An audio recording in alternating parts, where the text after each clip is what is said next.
A breed of African superheroes is being created in Zimbabwe.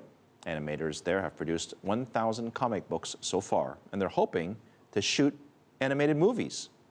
CCTV has more. This once-forgotten pastime is making a comeback. And it's not the globally renowned action figures that grace the pages of this first edition. We've heard the stories about Spider-Man and Superman over and over again for nearly 50, 75 years. And there are a lot of fresh ideas that are inspired by African culture, African history, and African people. So people want a lot of African content. Step up Umzingeli.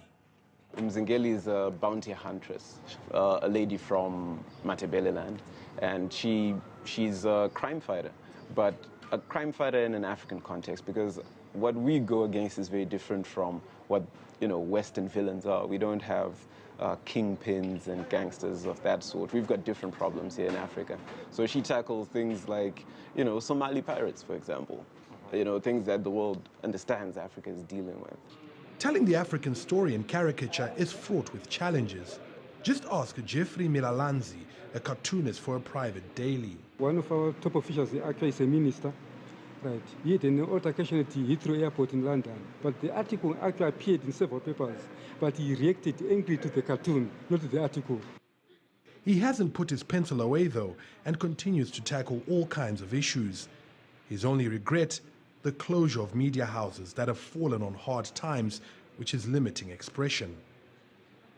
But a new outlet is being presented through comic books like this.